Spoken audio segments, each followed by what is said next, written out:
All right. Tony, stop schmoozing and turn the piano down. Oh.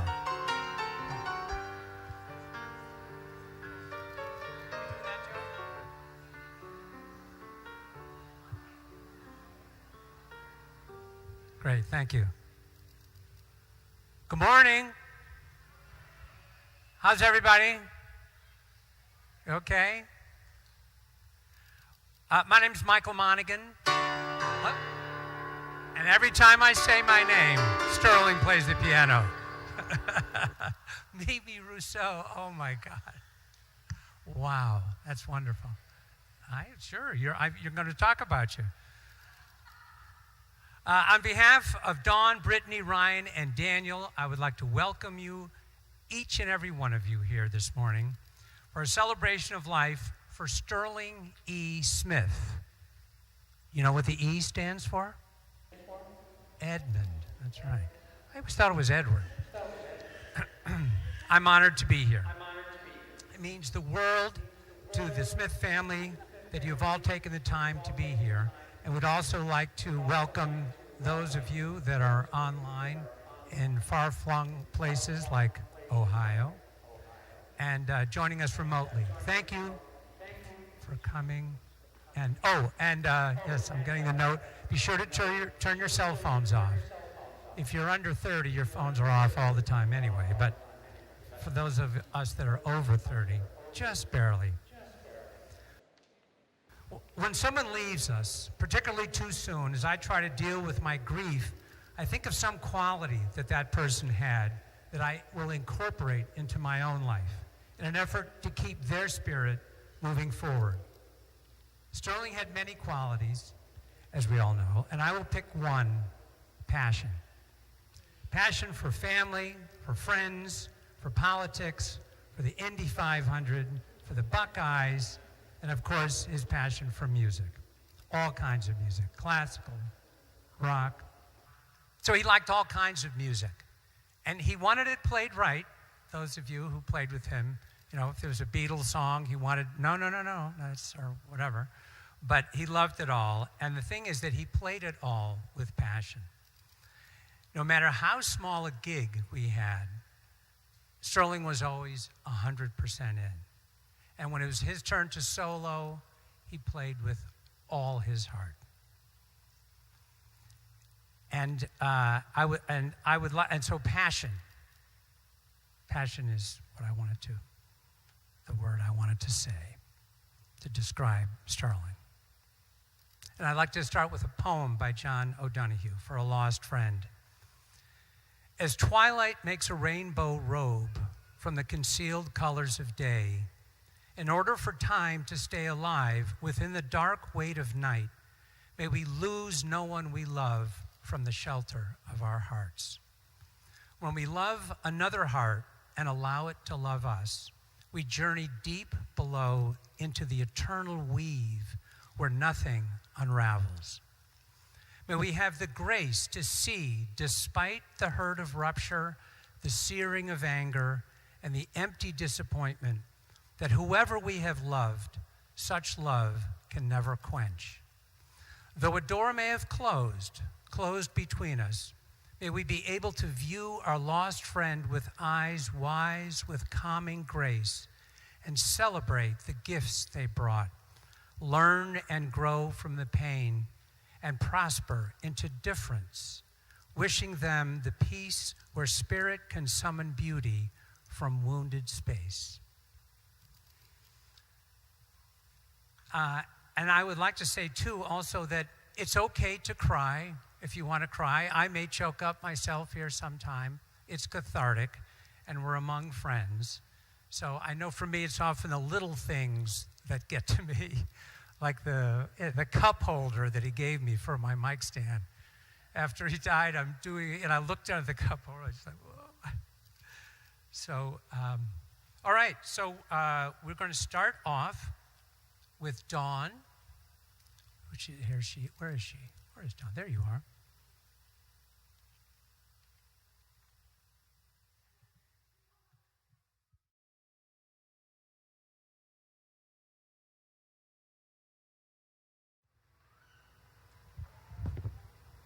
Hello, everyone. Thanks for coming. Down. Can you hear me? Can you hear me now? No, just kidding. Thanks for coming. Thanks for all the support from all of you.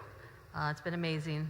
I mean, it helped no matter what it was, physically, emotionally, food, whatever. It was all so helpful. I just recognize you. So I'm going to tell you the story of when I met Sterling. I thought it would be fun. You guys might enjoy that. So I worked in downtown LA, and I had a lunch break because we were doing inventory, so I went to this mall with a friend that I had never been to before and have never gone to since. So it was really odd that he was there and the band was playing. And I noticed he was a heck of a piano player. Man, that was great. But I could see he had great legs and a great smile and no ring. I looked, no ring.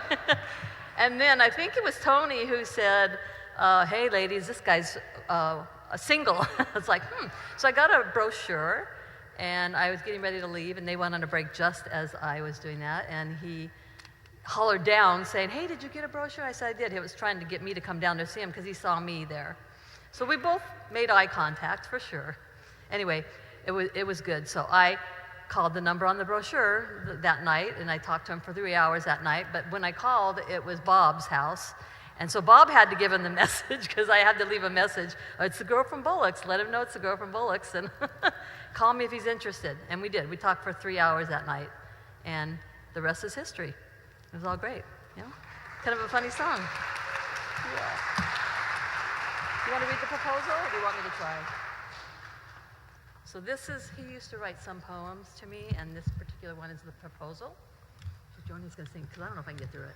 I have tissues. For Dawn, that's her. It's been 8 years since our eyes met. Your smiling face I can't forget. We barely said hello that day. You had your lunch and watched me play. But from our business card you called, and soon we found ourselves enthralled. Don't let me cry. Yeah. Mostly laughs, but yes, some tears, and loves that grown for 8 straight years. Along with us, as our love has grown, we're Ryan, Brittany, and Kitty's too. Power Rangers, bite for bite, love you, sweet dreams with each good night. And while our courtship's been abnormal, now I'd like to make it formal. Stop crying. Look up. For Valentine's, New Year's, Christmas, Earth Day, better yet, I'll use your birthday. So sweet. We've got 8 years, that's quite a start, to build a life till death do us part. It's quite a life we share and carry, so now I'm asking you to marry, to spend with you the rest of my life. Dawn, I ask you to be my wife. I love you, Sterling. It's July 3rd, 2001. Thank you, Joni. Thank you, Joni. So Daniel wasn't mentioned in this because he wasn't born yet. The other two were, but he's there. Who's coming up next? Or Joni, come on up. I think I'm done. Guys, please I didn't cry. Thank you, Dawn. Thank you, Dawn.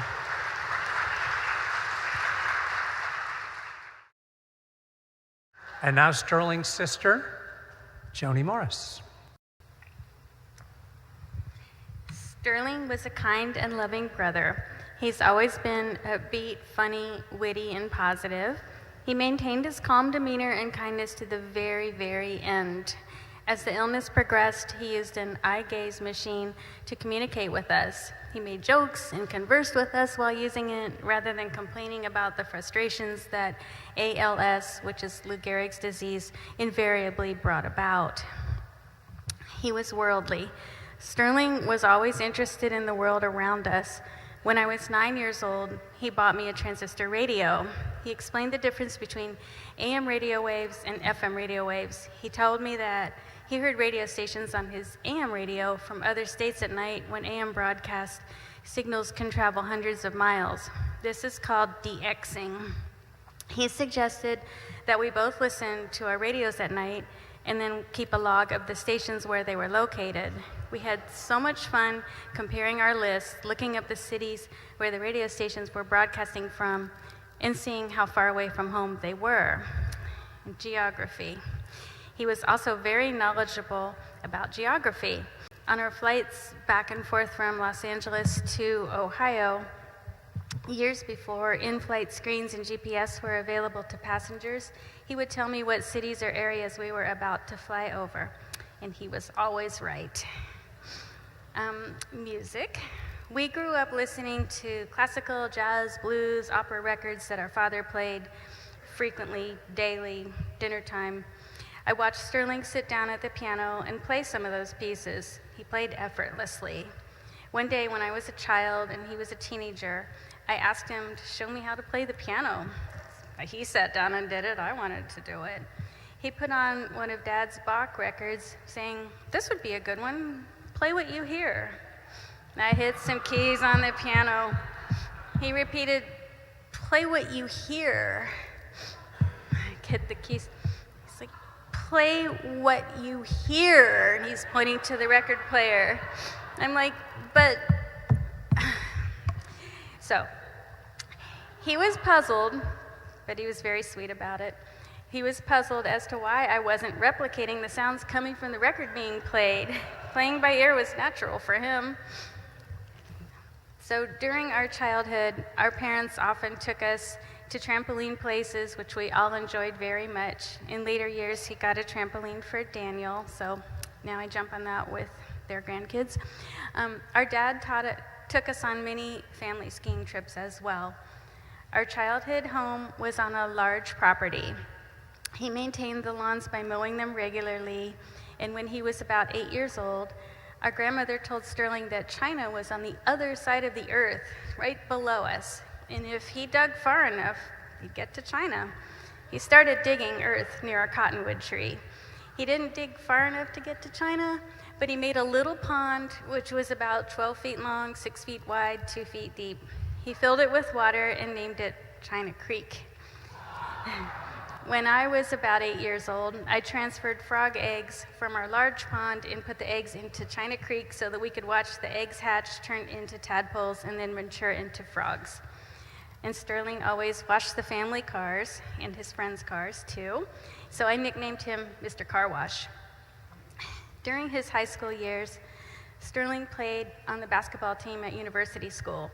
My parents took my brothers and me to see him at all the games, and he played piano recitals at Capital University, and he was in local bands, so we went to see him at all of those things. So even though he didn't live at home, I saw him quite often.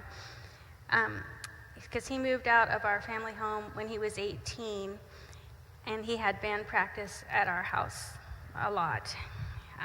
When I was a teenager, he invited me to help him to go to gigs and carry gear and help in loading in and tearing down and setting up and all that.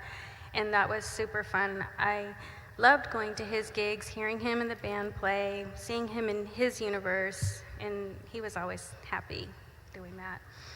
One of the bands that he was in was called The Grapes. The Grapes played many parties and clubs. They competed in the Northland Battle of the Bands, which they won in 1966. They were the backup band for Sonny and Cher at the Ohio State Fair, and they were the opening act for the Beach Boys at Veterans Memorial, that's Columbus, Ohio. I loved going to see him play at those shows. Of course, we never would have thought that years later, Sterling would be touring and recording with the Beach Boys. Sterling had his favorite pizza places. Whenever he visited the family in Ohio, they always had a Massey's pizza party in his honor. In New York City, he loved pizza from John's of Bleecker Street, and in Los Angeles, when family and friends came to visit, inevitably a trip to Little Tony's for garlic pizza and salad was in the plans. He also loved Fig Newton's chocolate milk, and in later years, Skyline Chili and Starbucks. When having a conversation, if someone mentioned going across town, he would invariably tell them where all the Starbucks locations were along the way. Every year, our father bought tickets for the Indianapolis 500 for whoever in the family wanted to go. Sterling carried forward this tradition in Los Angeles, buying tickets for the races at Fontana and for the Grand Prix of Long Beach. He drove us to the races, and we all had so much fun. I love that sound. Our father instilled a love for automobiles in all of us. Sterling and I have taken family and friends to the Peterson Automotive Museum and the Nethercutt Museum several times. We also went to the LA auto shows with his son Daniel. One of the traditions he started in Los Angeles was to buy cinnamon rolls for the family to enjoy every Christmas morning. Before the Waze app and all those apps that tell us how to get across town were around, Sterling was my reliable, helpful navigator. Whenever I was stuck in traffic or driving out of the LA area and wondering about alternative routes, I called Sterling. He would look up the traffic situation online, watch the TV news, let me know what was going on, and suggest different routes if necessary. Sterling loved his family. Don took excellent care of him as the illness got worse and worse. He was a devoted husband to Dawn, a loving father to Ryan, Brittany, and Daniel, and father-in-law to Sierra and Daniel Saldivar. He adored his grandchildren Bradley, Brooke, Brennan, Daniel Lucas, Aberdeen, Lennon, and Harry. Whenever the grandkids were at his house, he would put on the TV shows that they liked, such as Paw Patrol, and they would watch TV with their grandpa. He was very fortunate to have such a wonderful family. So, thank you. And now Brother Tom.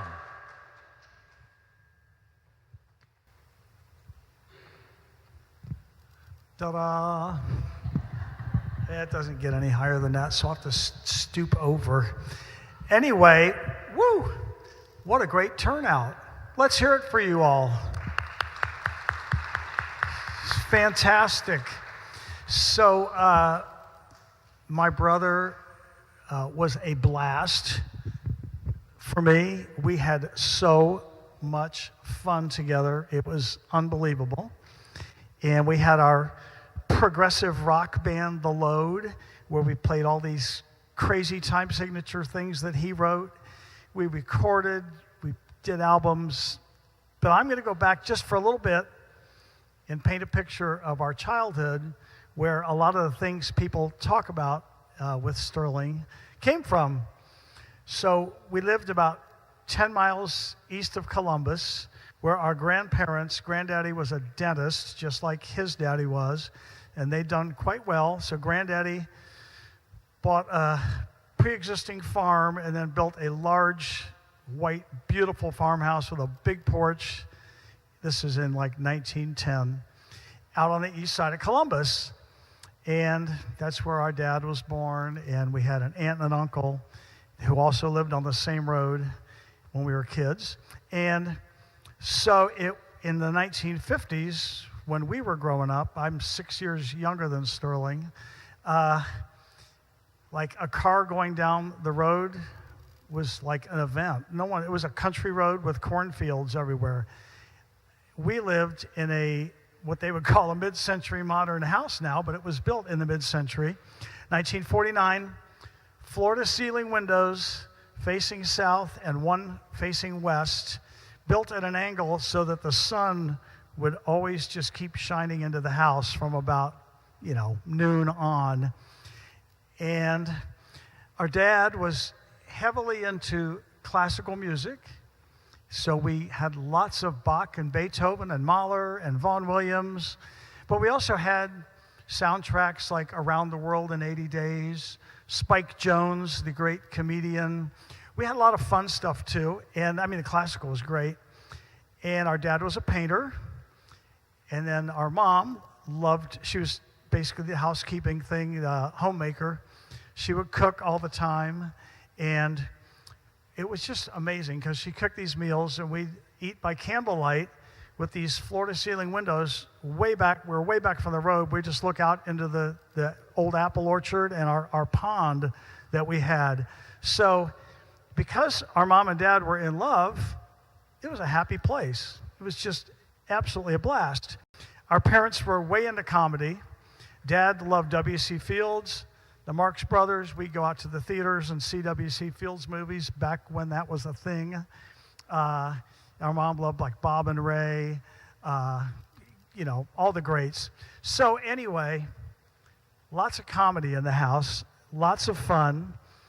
At our grandparents' house across the street, you guys all talk about Sterling and his puns. Well, as I said earlier, we had our aunt and an uncle that lived right up the street. Our grandparents built a house for each family member. It's just the way it was for them. So every day, every weekday in the 60s, we'd go over to the grandparents, and they'd have their martinis, and the kids would have Hawaiian punch, like 5 o'clock, end of the day. Well, some days, the puns would start. And we're little kids, so we don't really know what they're saying. But you know, when you make a pun, the tradition is silence. Like, you don't laugh and acknowledge it, you just stay quiet. Well, all of a sudden, like, grandfather would say something, and then the room would just be quiet. And then in this corner, my aunt would say something, and it was still quiet.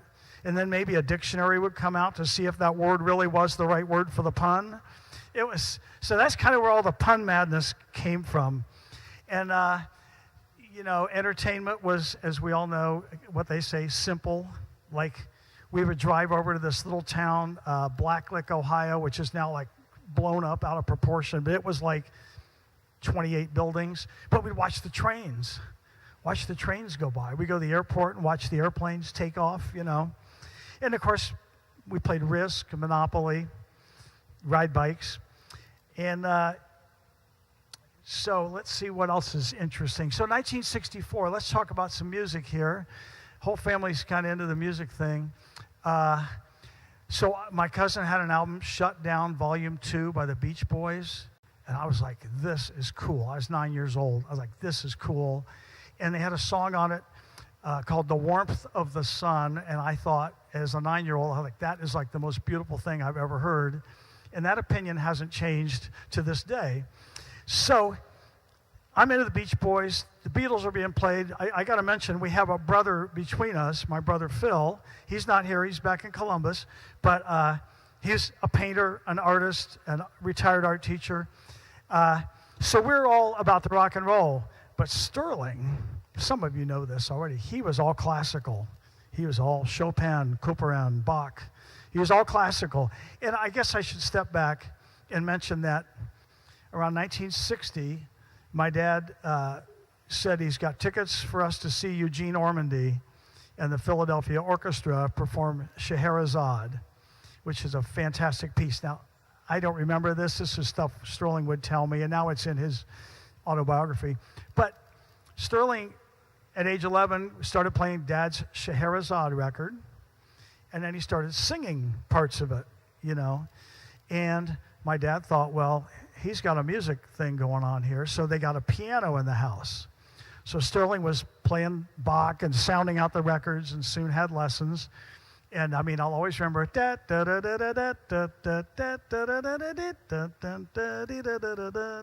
you know that one. It's a big Bach hit.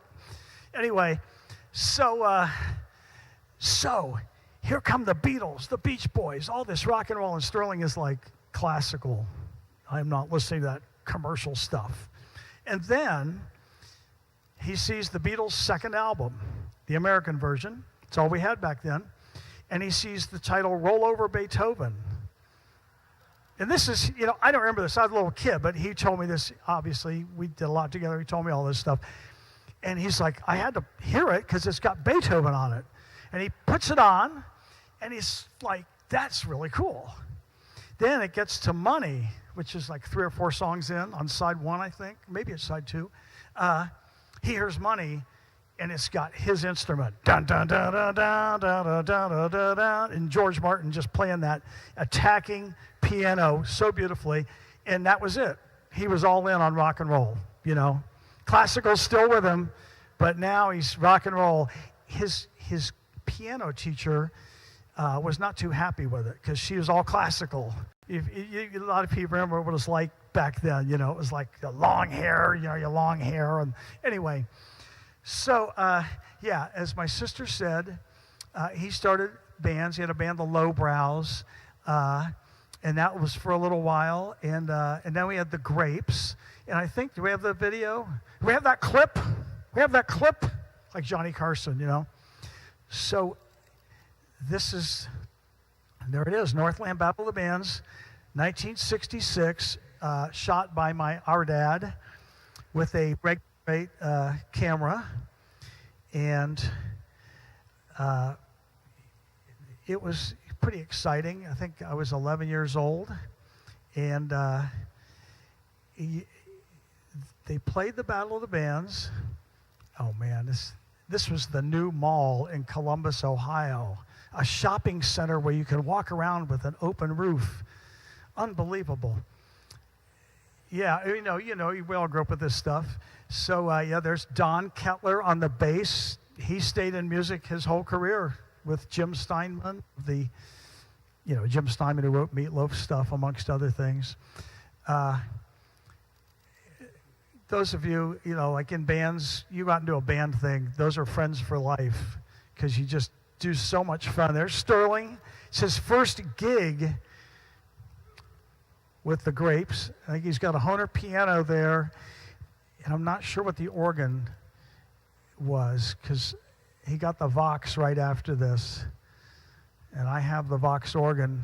We did a benefit in Columbus back a couple months ago, and I had the Vox set up in the center of the room. It's pretty cool. So there's my brother, our brother. God, he's got looking like a Night-Kip amplifier on that amplifier behind him. Man, such a great era. And there's a nice 12-string, it looks like. You got to talk about gear, So the Grapes, they backed Sonny and Cher at the Ohio State Fair, and there was some additional guitar players from Columbus area that were added. Did my mic die? No, it didn't. So they backed Sonny and Cher at the fair, and there'll be pictures of that in this PowerPoint that's going to show where we eat our lunch or whatever. So Sonny and Cher at the fair, and then they opened for the Beach Boys at the Veterans Memorial, as my sister said, and we were all at that show. And on that bill was also the Left Bank and Keith, 898.6 and rising steadily, if you remember that song. And the Electric Prunes, I had too much to dream last night. Couldn't say drink, could you? And there's yours truly there on the Paisley shirt. I will sign copies of this video at my merch table. So at that Beach Boys show, the Left Bank, the Grapes did the Left Bank stuff. They did Pretty Ballerina and Walk Away Renee, which imagine playing the same bill and you do their song. But anyway, they asked Sterling to join the Left Bank. But Sterling was just graduated from high school and the draft was on. So, and here are the Grapes. Their thing was they entertained. They're running around the stage. They're throwing grapes out into the crowd. And Sterling is playing the Bullwinkle theme song. And I love the officer there. He is just bewildered, because all the other bands just stand there and play, and they're just having a blast. So is that a Farfisa on the bottom? I think it is. This is important stuff. So, so the Grapes were very popular, and right after the Grapes, that's the mayor of Columbus that just walked through the screen. The movie's almost over, but it's so vintage. So vintage. Such a fun time. So Sterling bought a van. The Grapes bought a van, a little Rambler, not a National, but a Rambler van, and Sterling installed little lights on the roof, 3 in the front and 3 in the back, and I was just a little kid, and he's telling me, you put the lights on, and then you flash them when a truck passes you, and then the semi-truck is passing you. When they pull back in front, they'll say thank you by flashing their lights, and I thought that was pretty cool, and I do it to this day when I'm traveling. So let's hear it for the Grapes, ladies and gentlemen. That's what I'm talking about. So, and I was a little kid. I got to watch the Grapes rehearse every day because Sterling had to take me home from school. So I just cut to because I could stand up here for hours and I won't. But 1973, Sterling, we started the Load Band. We didn't have a name, but we just started this thing doing his music. And so that was cool because I'd only been in one other band and we only knew 5 songs and we just played them over and over again. But, And in that same year, Sterling had already met him, but someone who was pivotal in all of our Columbus, Ohio lives, Tom Murphy, wherever he is in here, Tom was starting a recording studio, Owl Recording. So Sterling took a bunch of us up to Owl Recording, to this old house, and we didn't know this guy. Sterling knew him a little bit anyway, and we kind of all merged forces and started this studio in a beautiful old house. And we had a Scully 8-channel leased from Bill Hanley of Hanley Sound, who did the Beatles tours, amongst other things. So that was kind of neat. The Scully, originally we had a Crown 4-channel. It's just gorgeous. But anyway, so that's where we recorded all of our load music. We recorded for free because we were running the studio. I wasn't running it, but... and then in around 1977, Tom and Sterling were like, we're going to Los Angeles. We've done Columbus. We've got to go out to L.A. And Sterling is like, said to Dave, the other musician in the band, my band, our band, I'm going out. If you guys want to go, that's cool. If you don't, that's cool. And I'm like, hey, I'm not doing anything. I'll go, you know. So we came to L.A. We lived at 27th Avenue and Speedway in an efficiency apartment, one big room. There was about 8 of us. Tom Murphy and his wife lived across the way. 8 of us, we didn't know anybody. We were on the beach, that was cool. And we would play Monopoly till 3 in the morning. We just hung out, had a ball. And then Tom Murphy gets hired by Brother Studio in Santa Monica, and that's the Beach Boys place. And I'm like, let's go surfing now. Everybody's learning how. I was pretty happy with that. So in a Brother Studio, immediately all of us seemed to be working there. I was recording some songs with Dennis, Sterling and me and Dave. Alex back there was all of a sudden engineering sessions. And it was, again, Tom Murphy, the launching pad for a whole bunch of us. It just did a whole thing. So anyway, you know, we did some recording with Dennis that came out, and Dennis was great to us. He gave us their rehearsal space in the studio. So anyway, that's that kind of a deal. Now, just to say, my brother was a freaking blast and made me laugh all the time. And let's see what I got here. Well, first of all, I'm almost done. But if you want to hear incredible keyboard playing, on Spotify, there's a load song called Too Much to Believe, and it's probably 14 minutes long. It's a Sterling piece. It's got beautiful use of the Leslie and the on the organ, the tempo, the control of the speakers, and then it's got a keyboard solo that is like, you'll never hear anything like it anywhere. So Too Much to Believe. So anyway, I moved back to Columbus, and Sterling and I talked all the time. He came back all the time. When he loved the kids, the family, and he would call our house, and if one of our kids answered the phone, he'd talk to them for 10 minutes. You know, he'd just find out all about them. And it was just kind of neat, because he could have just talked to us, but he didn't. And, let's see. Hell yeah, there's some funny things. Anyway. So just towards the end here, and by the way, let me just say, Sterling was so lucky to have Dawn and Daniel and Ryan and Brittany and all the grandkids, because Dawn really took such great care of him, and it was not really a pleasant thing. I mean, he's just lying there on this bed, and he couldn't really move towards the end. So anyway, that was fantastic. But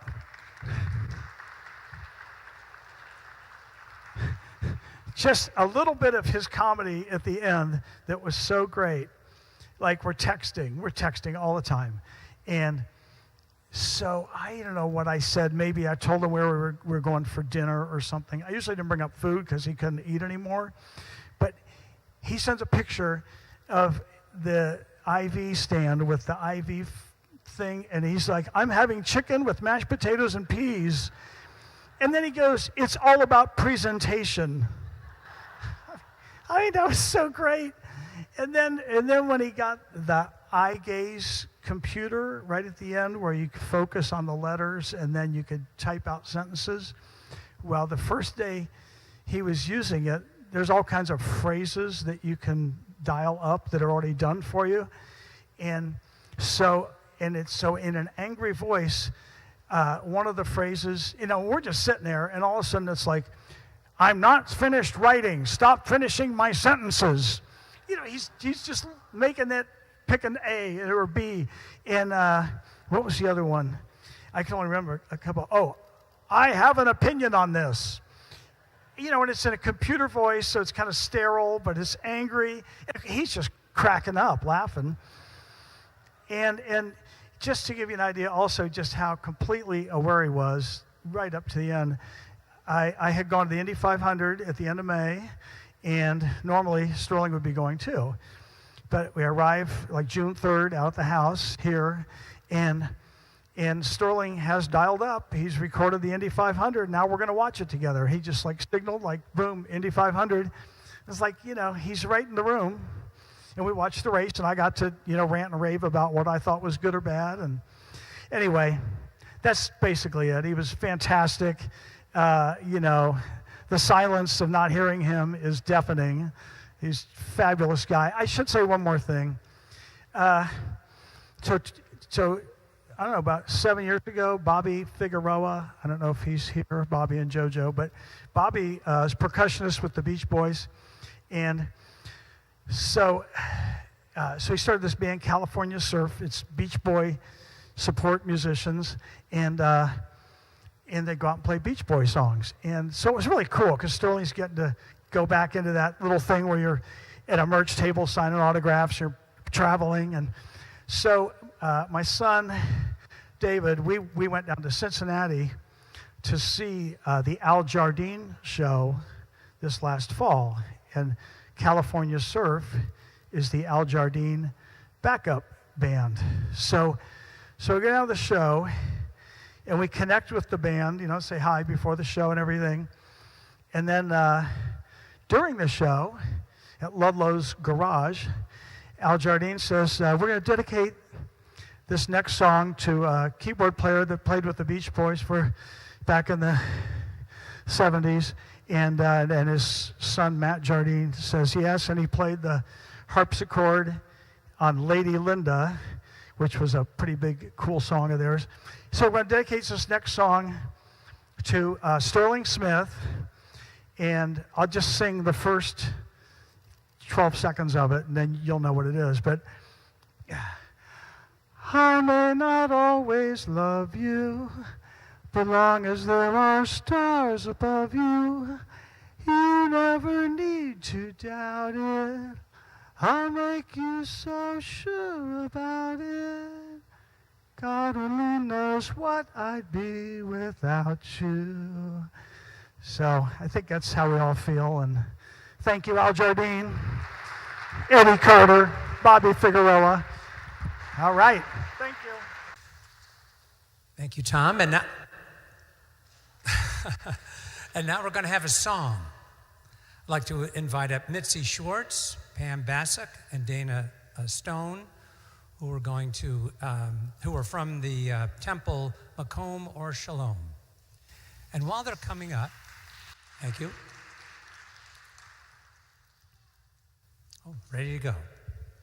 As we were getting ready for this, I tried to talk to people and asked, how long has Sterling been with us? Has it been 10 years, 15 years, 20?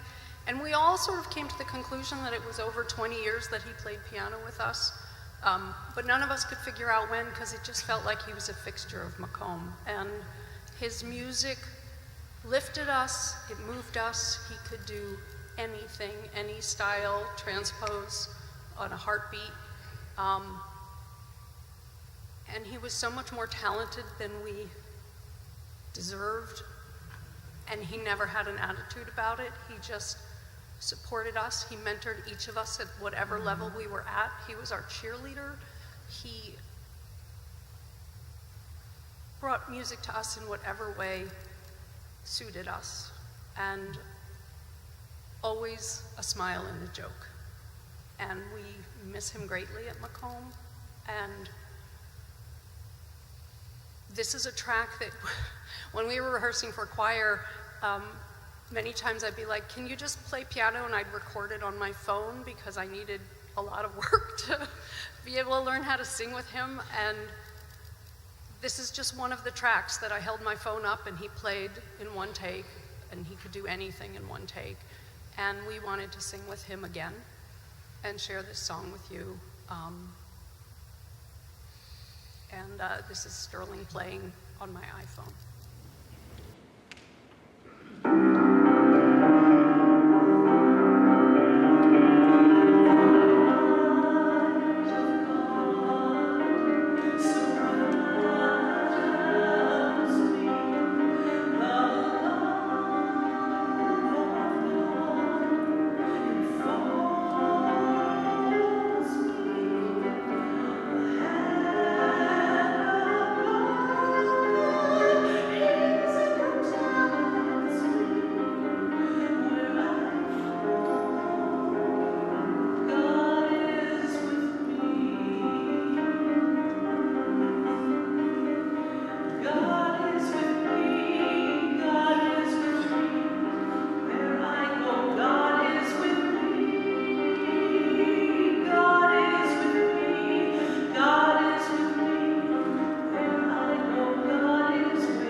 And now I'd like to invite up Tom Murphy. Going the wrong way, Tom. We're over here. I'm over here. And also Brittany and Ryan.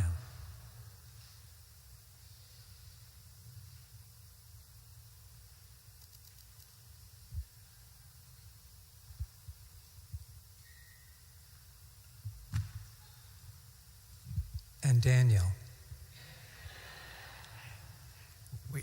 Daniel, I didn't know Daniel at first, so we're bringing him in later. But he's been a good sport about all this so far.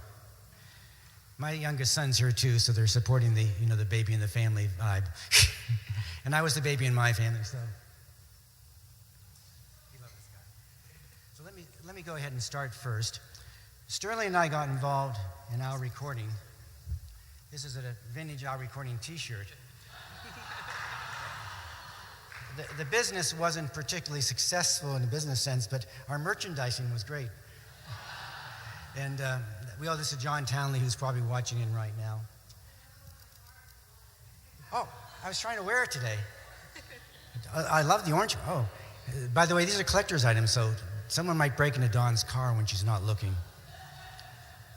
But here's another little memorabilia from our recording. This is, again, John Townley. And these things will be out on our merchandising table for you all to enjoy later. But anyhow, I can't say so much about Sterling, but I want to talk about Brittany a little bit, and I want to talk about Daniel and Ryan a little bit first, so it can help me to kind of break into this. I was the best man at Sterling and Dawn's wedding. Oh,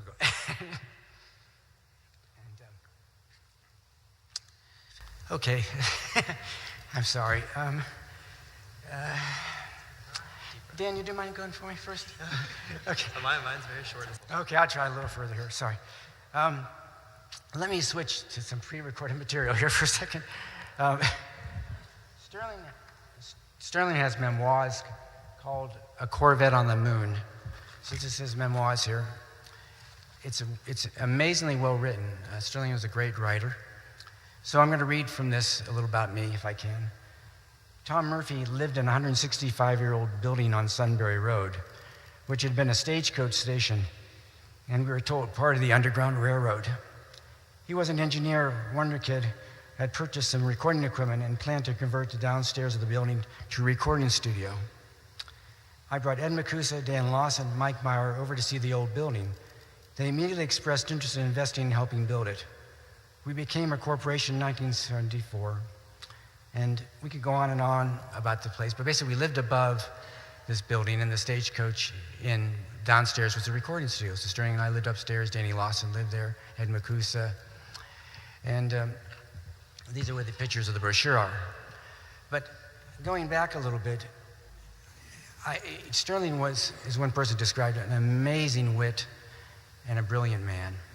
And to put those two in the same package, he said, was very rare.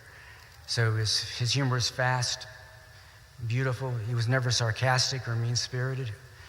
And it's just, I can't. So, anyhow, Sterling and I were, as you read into The Corvette and the Sun, he'll express that he was a strange person in the music business. He didn't drink, he didn't smoke. As everyone knows, he had a Nestle's Quick problem. But we've all got something, you know? But I was also a bit of a fish out of the water. I had a great desire to be in music and to be involved in music, to make message music, to make the world a better place for everyone to live in. So I wanted to do this message music. So I didn't know anybody. I was an engineering student in Ohio State. I was from Youngstown. So I ran into Sterling through a friend, and here I ran into a guy who was a kindred spirit, and not that I was a musician, but he didn't do drugs, he didn't drink. He was sweet, he was kind, brilliant, and to the end, of course, the best friend of my life. So I didn't feel safe in the music business without Sterling. He was solid and honest and sincere, and I was frightened of all the things I knew would happen around the music business, and Sterling was none of those things. And he helped make my dream and his dream and all the Load's dream and all the people involved in our recording real. We made some great records. We had a homegrown in the studio music thing. Anyhow, Sterling talks about it a great deal in the manuscript, so I won't bore you with all that. But Sterling was my support system, my best friend, my confidant. Sterling was always up there were a few moments when he was down, and those moments paralleled my problems in my marriage later. And he was there for me the whole time. I remember hours and hours of him listening to me in the car as I was going through the divorce and trying to deal with the custody battles. And he was always there for me and listening to me. His sister Joni Smith was always there listening to me as well. So the Smiths were instrumental in me making it through that difficult time. So I'm extremely grateful. Going forward, business-wise, Sterling was the anchor of our recording. He helped make all the decisions, helped to keep everybody working to the common goal, helped us raise the money for buying equipment. He made the relationships with WCLL and all the things that helped make us happen. He played on most of the records that came out of the studio. And his parents, of course, are heavily investors in the business. But anyhow, eventually we both came to to California via New York City that Tommy mentioned. And again, in here, more detail. But what happened is, of course, over time, as we drifted apart a bit, as I was doing more of the Beach Boy and then my own independent studio, Sterling was doing more music with other people. So we didn't get to see each other professionally as much, but he brought me many record projects which I engineered, and which was wonderful. But later on, I was going to move to a bitch splitter studio. I had a little studio. So Sterling and I was talking about it. We talked about it for days and days. And eventually, I was to close the deal on buying the building for this new studio. And there had been a big dip in the stock market where I'd had the money to buy the studio. So I didn't have enough money to complete the transaction. And this is 1987. So Sterling lent me $12,000, which I was short of, to close the deal. No signature, no paperwork, nothing, just as a friend. And of course, I started the big track record on violin, where many of the hits came from. And there's not enough I can say about Sterling, except that I was fortunate enough to meet Brittany and Ryan when they were little kids, when Devlin was still a little kid. And we used to all play together when he was courting Dawn. And they were just cute. They're very cute now, of course. Brittany's beautiful and Ryan's very handsome. But they were just great kids, and they were so sweet to Devlin, my son, sitting up here in the front. And anyhow, it was just so great to be involved with them. And Sterling struggled a lot, as Dawn has not mentioned, to become pregnant with Daniel. But all through this time, and took for him, and he was always a good man, and he was supportive of Dawn. And he loved her and cared for her, and he did the difficult financial things to make it all happen. And eventually, beautiful Daniel appeared, which was seriously the happiest moment in Sterling's life. And he talked about that forever. He so much wanted Daniel. And he was so anxious for Daniel. And anyhow, I don't know that you can understand that. Yes, Sterling was an amazing musician, has wonderful compositions, but his best composition is Daniel. And not to make small of Brittany or Ryan, but Sterling shaped their lives. He was around from their very early ages, and he taught them all the wonderful values he had. And I can't express enough how much he was a great influence on the two kids whose other natural father was absent, and how great of a dad he was, and all the times we did things together when the kids were young. And I'm sure that, anyhow, I just feel privileged to know the children, and I know that Sterling is very, very proud of each of them in their own special ways, and I wish that he could be here. And I know that, anyhow, he has wonderful grandchildren, which I hope everyone will tell their names and talk a little bit. I'm going to take Ryan first because he's the oldest. Ryan, could you make your family stand up and introduce them for us all? Down there. They're very short. They're already standing. I have my wonderful wife, Sierra, and Lennon, and Harrison.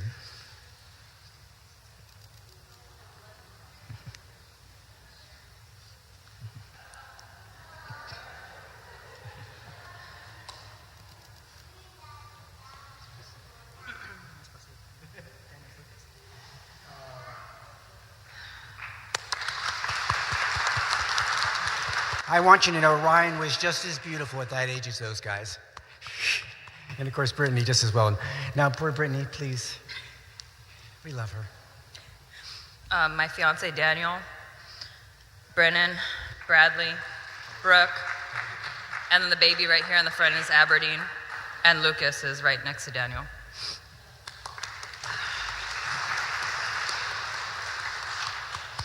Anyhow, thank you for all listening.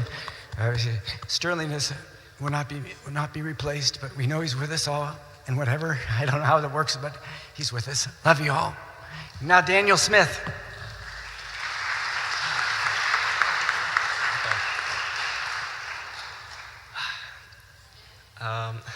I'm not a public speaker. I wrote a bunch of stuff. I'm not going to read all of it. I'm going to keep this really short. I just want to say I really couldn't ask for anything more in a dad. He did everything. He was the sweetest person. He allowed me the freedoms that anyone could really ask for. He taught me everything, how to be the best person I literally could be. I don't know what I would be without him.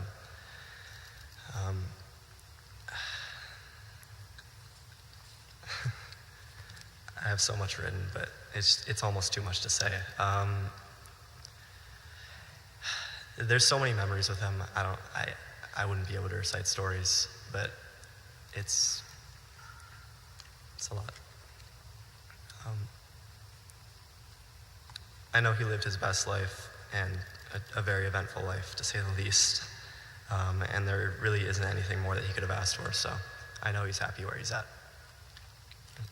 Thank you.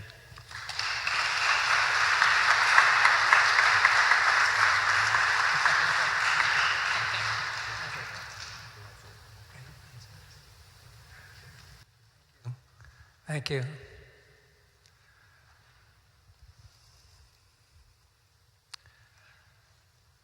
I'm going to go back to the early 80s. That's when Sterling and I met. We were hired to play in an original band called Invisible Man. And we played the usual haunts, Madame Wong's, Club Lingerie, The Central, writing songs and recording. But where the band went the way of the wind, Sterling and I became great friends. And early on, I got a call one night from a friend who was saying that the old Molly Malones, somebody had canceled at the last minute. And, could I come over and play? So I called up Sterl and I said, hey, let's go. So we go over and we're setting up, and the old Molly Malone had a teeny little stage, no room for drums or anything, so just the two of us. And this old guy comes up with a drink in his hand and says, are you going to play Irish music? And I thought, be honest, just be upfront, be honest. I said, we don't really know any. He said, thank God, we're tired of that stuff. So that was a relief. And one thing, we played there for like a year and a half on weekends. And the thing I would do every time we played, because we'd just be playing, rock and roll, whatever. And I would always insist that he play Brandenburg and get off the little stage. And he'd be kind of a little reluctant to do it. But as I said before, he just launched into it, And it was beautiful. He was so good. And the place, of course, would always erupt when he finished. It was gorgeous. About the same time, we started a casual band called Can't Sit Down. Mimi Rousseau, where's Mimi? Ah, yes, Mimi. Michael J., who I think might be joining us from Texas. Phil Kenzie, who might be joining us from New York somewhere. And we made a lot of wonderful music, playing at parties and corporate things and bar mitzvahs and weddings and all that. And one by one, members moved away. And so they were replaced by Todd Tatum, who I think is here somewhere, I hope. Joy Bonner, who I know is here. And Jimmy Street, who's here. So we had a lot of good times, a lot of good gigs, a lot of fun. And then came along the musical juggernaut, the Ho-Dads. And we'll get into that in a little while.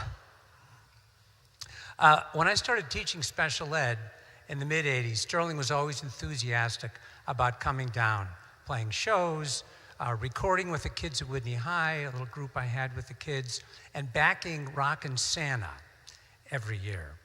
And there are a number of you also who came down to Whitney, which I appreciate and the kids appreciated. I'd like to finish with a clip from Rockin' Santa, where we're doing the old Larry Williams Beatles favorite, Slow Down. And in a beautiful and heartbreaking coincidence, the trumpet player on this gig is Roy Wiegand. And we were here just weeks ago for his memorial. And I couldn't believe it when I found the clip and I saw Roy was on the gig. So we were here in this very church. But let's play the clip, Tony.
I'd like to invite up now Carla DeVito and Robbie Benson, but before that, we're going to show a video of a song of Robbie's, "If I Had the Wings."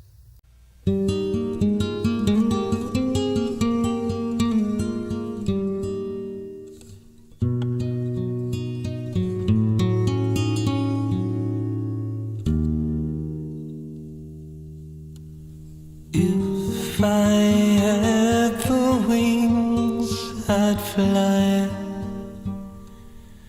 away with you. I'd fly away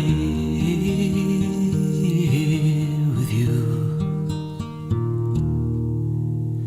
And if I ever felt I'd be away from you, I'd fly away to you.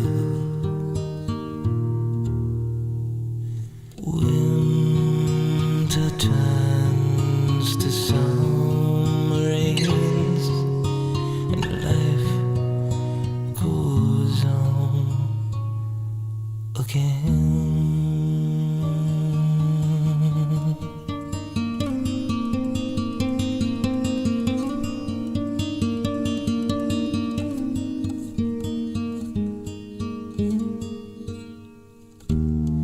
If I had the strength, I'd take the pain from you. I'd take it away.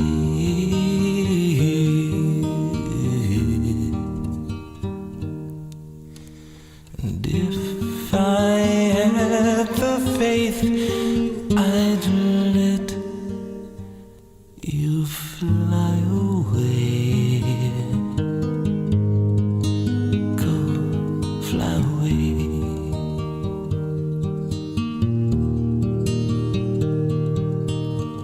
Winter turns to summer rains, and life goes on again.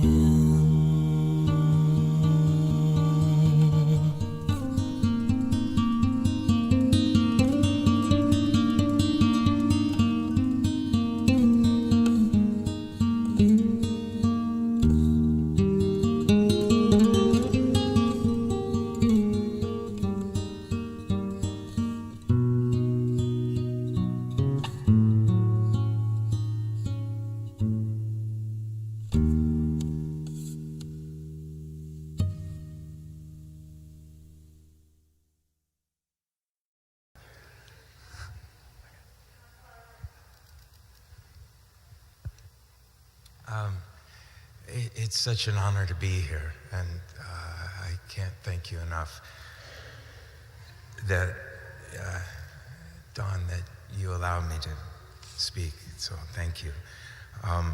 Carla, the better half, couldn't make it because of health reasons, so, and don't worry, this looks like a lot, looks like a novel.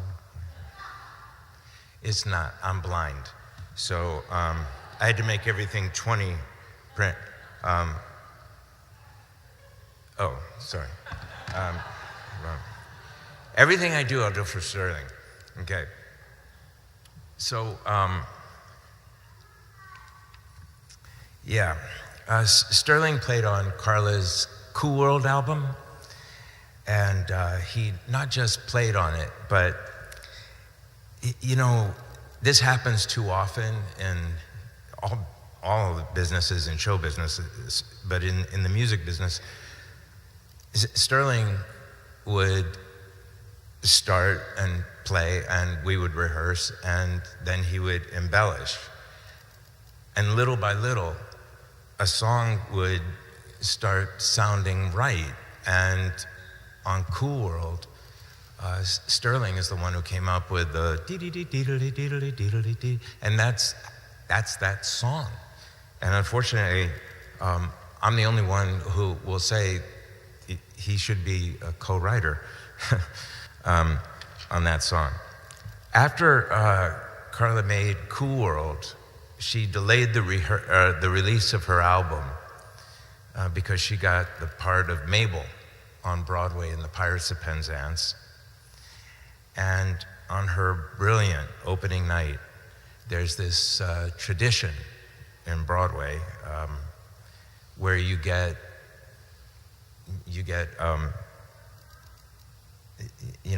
telegrams, like old-fashioned telegrams, which is pretty cool. And Carla got literally hundreds of telegrams, but there was only one that she put on her mirror. It had 4 words, and it was from Sterling. And his 4 words were, "Get a real job."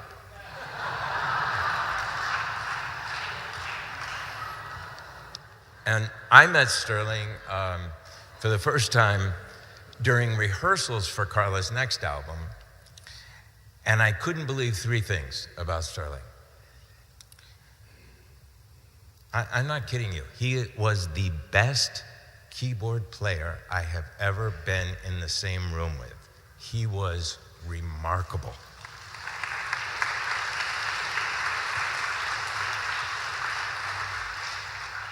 He was also the nicest and the sweetest man I have ever met in show business. Both of us didn't take drugs, didn't smoke, didn't drink. I thought, whoa, there's like someone else out there like that. And the weirdest thing is both of us were addicted to chocolate milk as adults, and our wives couldn't believe it. But the third thing is that he and I disrupted every rehearsal because we could not stop riffing on jokes and puns. It would not stop. And we looked at each other, and one time we said we must, be brothers from another mother, because we had so much in common. But Sterling also had an incredible impact on my life, and I made a deal with myself in the early 80s that if I ever do anything musical, the first phone call I would make was to Sterling. Well, I wrote a show and it was called Open Heart. And I wanted Sterling to be our musical director. Very small show.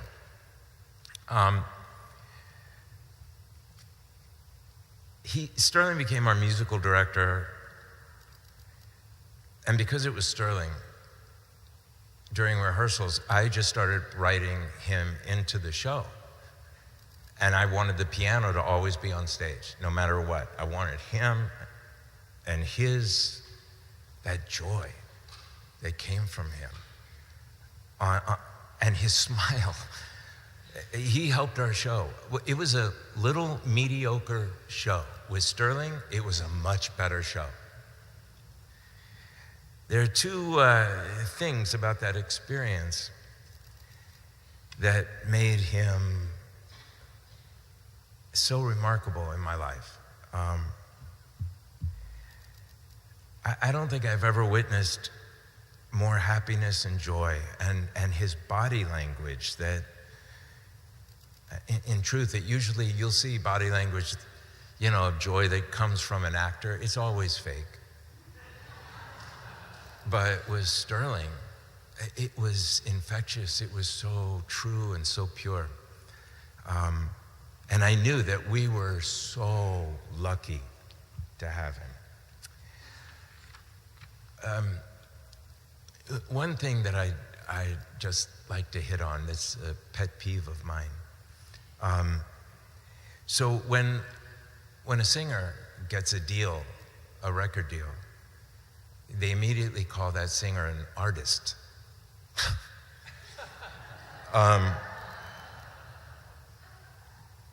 Sterling was an artist.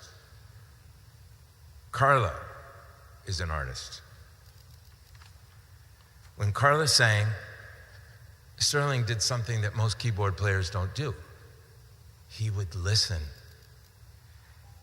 Sterling was a genius. Again, that word is bankrupt here in Hollywood. People use that word like they use deodorant. No, but Sterling, to me, Sterling was a genius. He had the ability to follow Carla's performance because he understood Carla's talent. He knew how to guide me because I didn't have Carla's talent.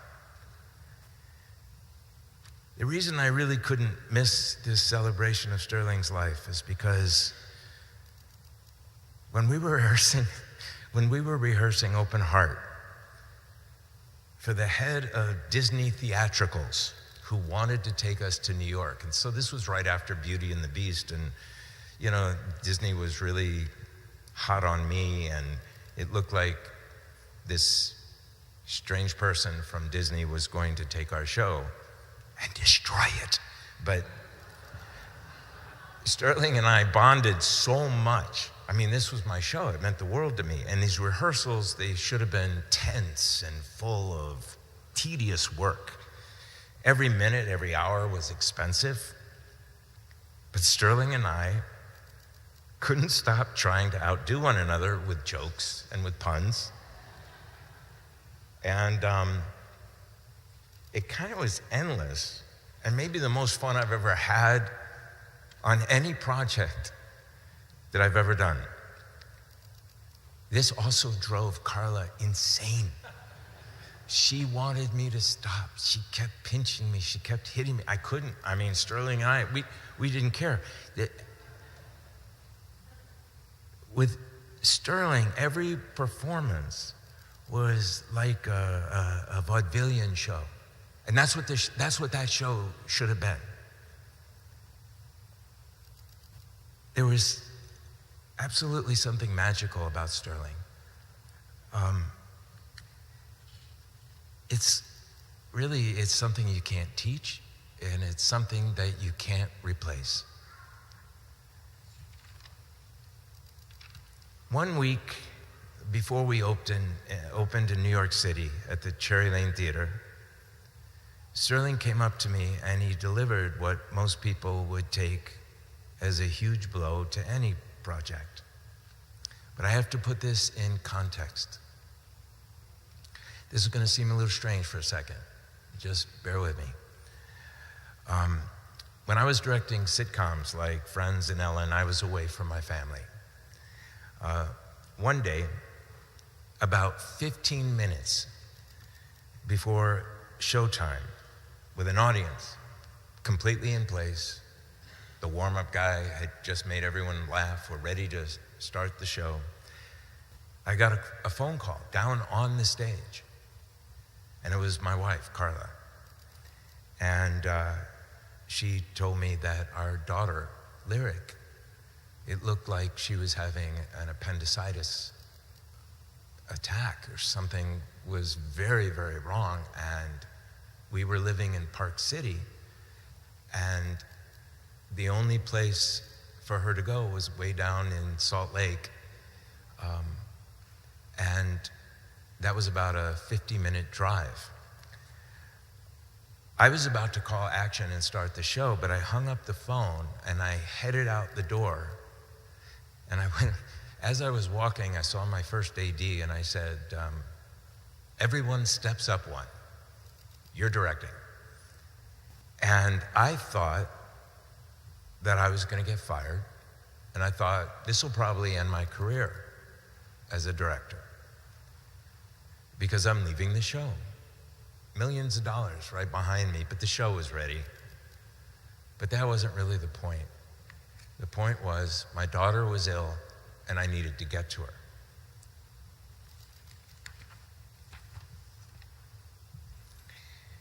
One night, Sterling took me aside and he said, I can't be here for opening night. I have to go home. My family needs me. Now, instead of being upset, I remember hugging Sterling, because to me, and probably to most of you here, you know Sterling. He was completely devoted to his family. Sterling was doing the right thing. And for what it's worth, the show suffered. It went back to being mediocre. Except Sterling's presence was never, ever lost on us. I'd look over at that piano. Most people didn't see his smile. They didn't see his joy. There was another guy there. I saw Sterling. Sterling was with me, like Sterling's with me now. My father passed away in June. My mom, Ann Benson's here. She loves Sterling. Sandy Benson, my aunt, is here. She loves Sterling. These clothes are my father's clothes. He's with me right now. Sterling's with me right now. I love Sterling for making the right decision, the right choice. I will always love him. He's right. Thank you.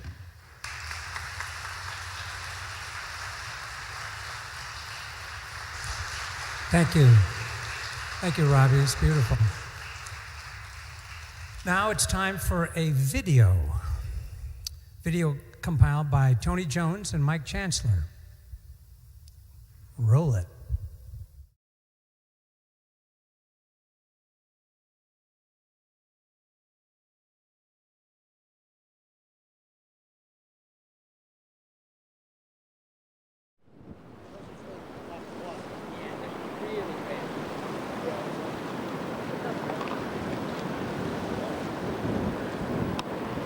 Tony Jones, poet, philosopher, jazz musician, ponders the sea, its vastness, its infinity, its lack of per diem. Tony Jones, a man of natural spring water, a hodad on a quest, a Renaissance man, a volleyball star. Yo! And, my video! An inner city relic. See what it is. A ghetto rapper gone bad, trying to find his way in nature, but lost, obviously stuck in the sand, unable to dance the way he dances. The way his people fight and shoot at each other seems distant here. He will try sports, but it won't work. He needs the city. He needs the urban environment. See how he had trouble holding onto the ball.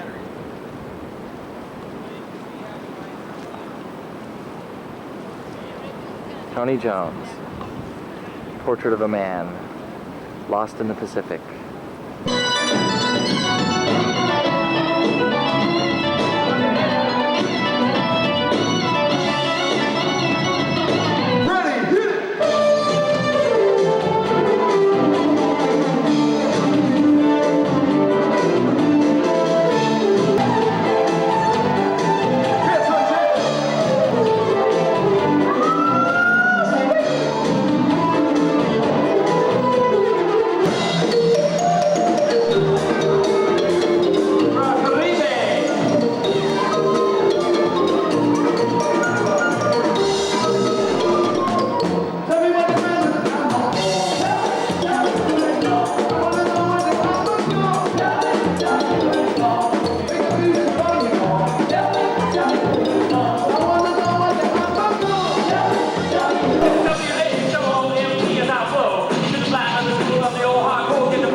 Never leave your wallet out backstage. Is that I mean, it's just it's classic. No, I mean, it's just like when you left your keys in my car. You know, hey, so I'll just stick these in the glove. Get your hat on. Let's have Ron shoot us all the way down the hall here. Okay. Oh. Hey, Big Chief, what's the weather forecast? Hey, Hal. Big sky. You're running out of film, oh, Steve. No care. No care? You're running out of film. No care. No care.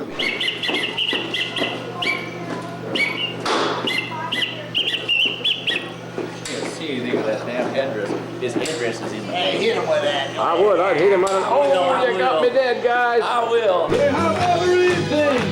Protection is more. They're the talking and outdoors. Maybe you're responsible. First of all, they have no break-in here. So immediately when they buy you. Thank you so much, ladies and gentlemen. We are the Vision People.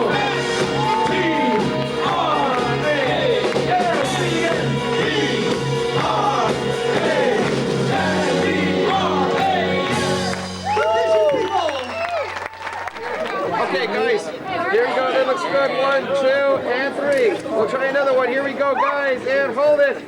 Good, okay. Look mean, look tough, guys. There you go, the Vision People.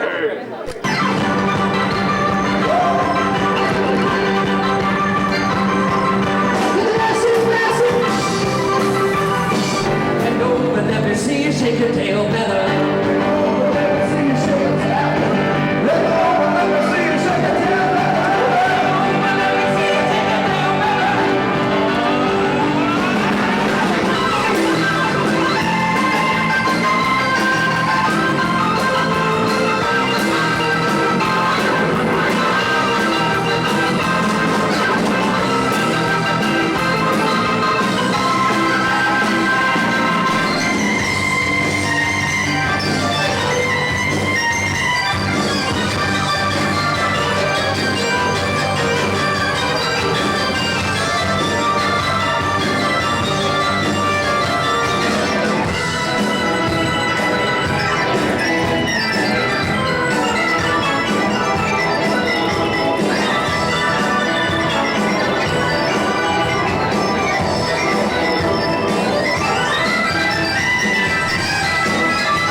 the Hodads. You've seen them on the silver screen, and now you're going to see them in person. Come on up, guys. Tony, Bob, John, Jimmy.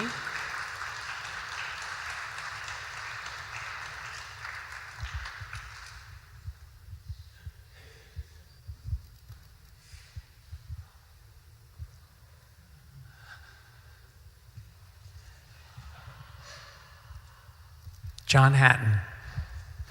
Well, I didn't know I was going to have to say something today, but what I will say is key bass. It was a conflict. The problem with key bass is that Sterling always knew the right bass line. Damn it. But God bless him. He played piano at our church over in Woodland Hills. It's called the Community of Christ. And every Sunday we would play the hymns and he would just rip them. And they would build to a raging climax.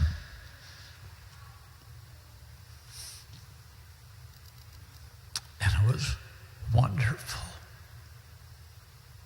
God rest his soul.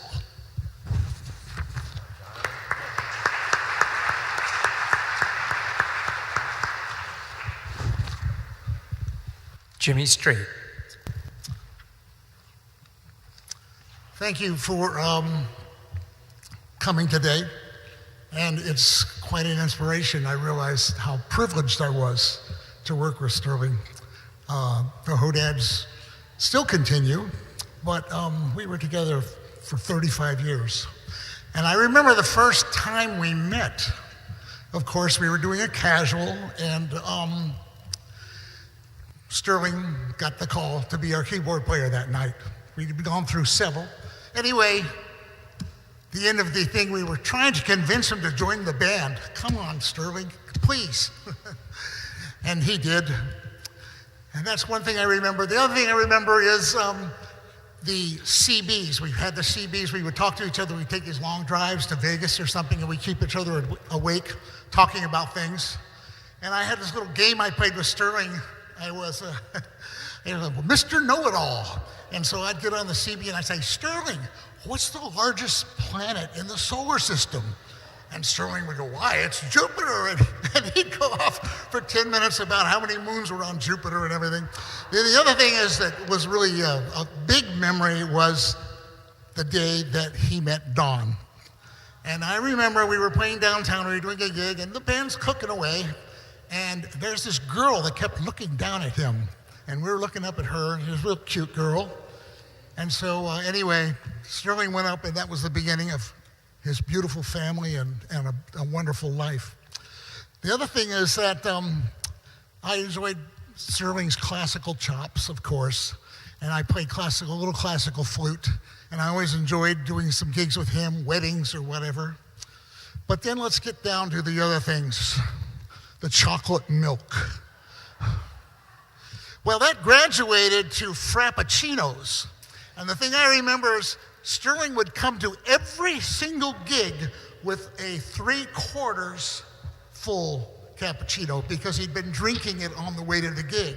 Then he'd get to the gig, he'd set it next to his keyboard, and he'd take a fantastic solo, and then he'd grab the Frappuccino and take a sip. Like, that guy taking a cigarette after a solo, Anyway, that was very cool. And then everybody mentioned he didn't smoke, he didn't drink. It was amazing. I don't know how he did it, but he did it. But he did one other thing he had that wasn't mentioned, and that was Fig Newtons. Sterling loved Fig Newtons, and so every gig he would have a little package of them with him. Don, did you give him those? Anyway, those are my memories. Wonderful guy. I never heard him say a bad thing about anybody. He didn't cuss. He was just a very, very good person, and I was privileged I still am privileged to think about all the years I worked with him. Thank you.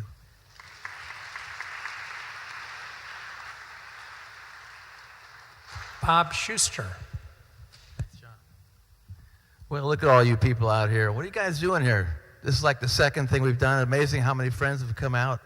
Real special guy. I remember the first time we ran into Sterling. It was when we first started the band. It was like a revolving door of keyboard players. It's much like the movie Spinal Tap, where the drummer would be playing, then poof, be gone. So thanks to Bruce Garnitz and to Chris Farmer, we finally met Sterling. Of course, his background with the Beach Boys and Janet Dean was perfect for what we were doing back then. Okay. So we had to get him in the band, and of course we did. So we had a great adventure going around the world with him and building on the CB story when we were locked down in Cancun as the house band for Xerox. There were no cell phones back then, so the only way we communicated was our CBs from room to room. And back then, every time we'd get a CB troll, some guy was smarter than us, we'd go Cancun, and then we'd go to our Secrets Wireless Sanctuary, which was Channel 19. So, and I can't remember, how did we end up dubbing him Yak Man? Somehow that came up.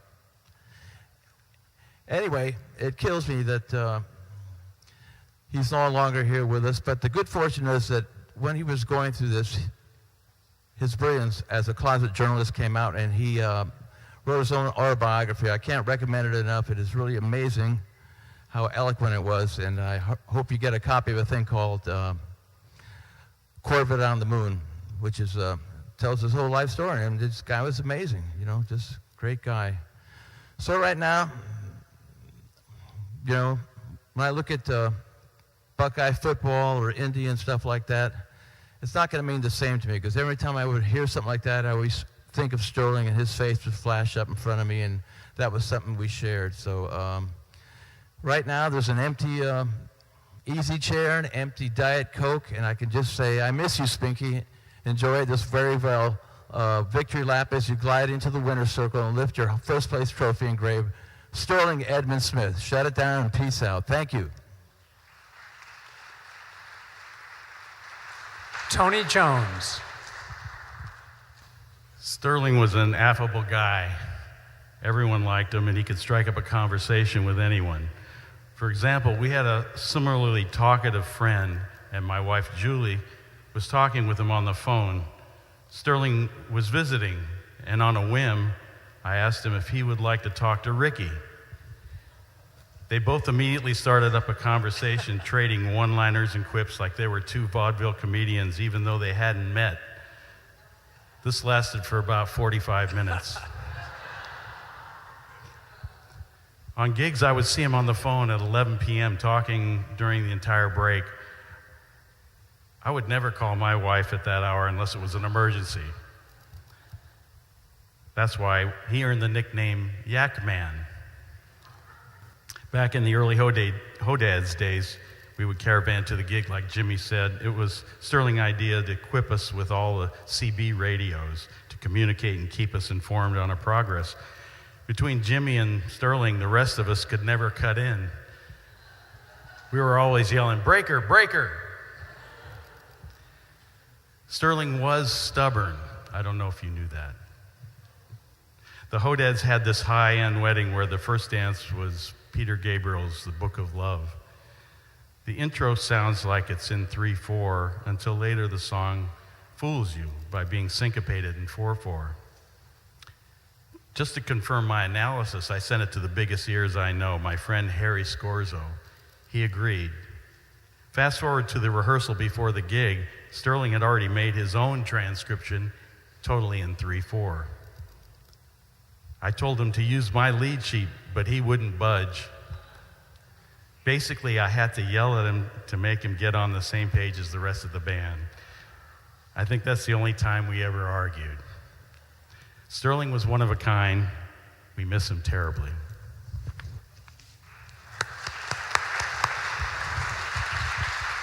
It's the Hodads. The video. And We're going to have a video now that Bob's video. Right, Tony? Doing just fine? Written by Sterling and performed by the Hodads.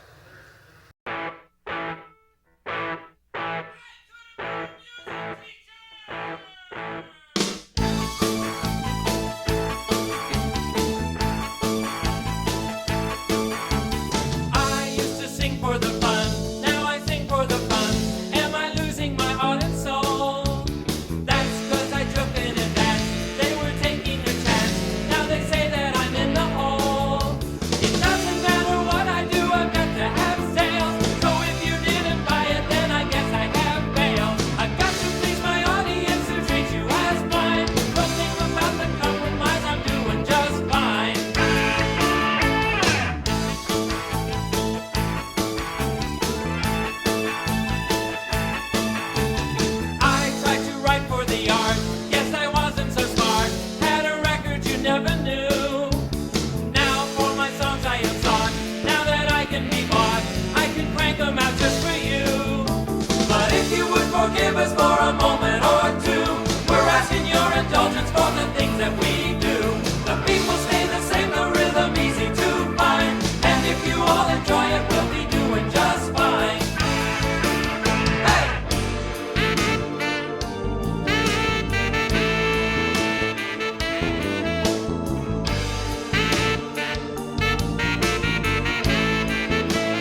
Doing just fine.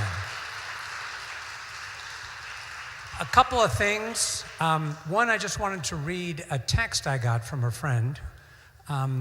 She said, regarding this event, she said, I wouldn't miss it.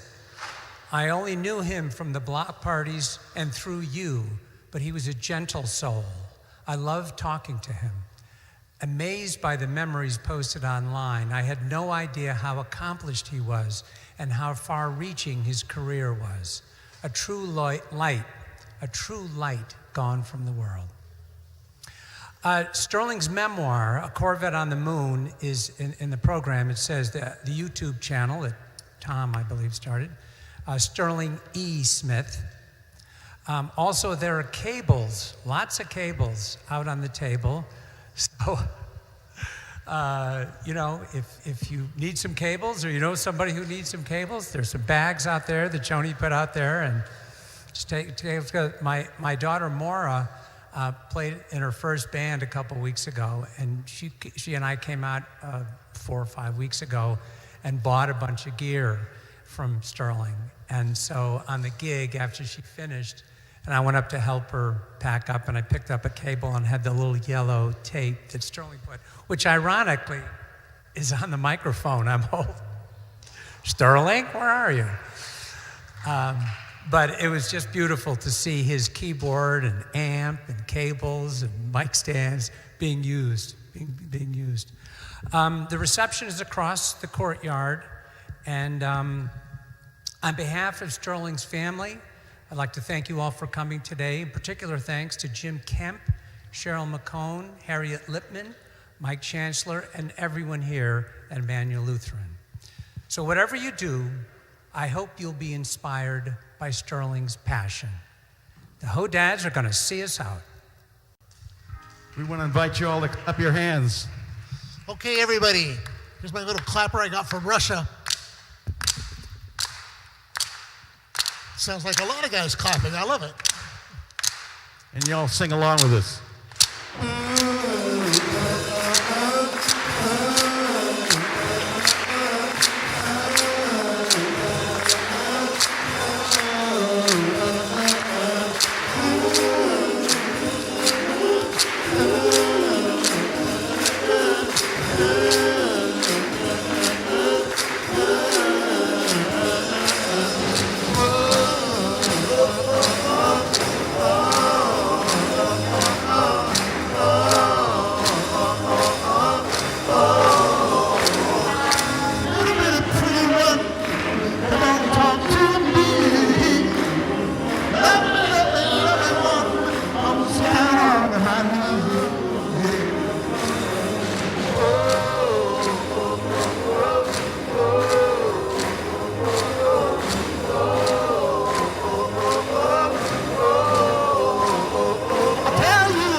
favorite song. Mike Chancellor.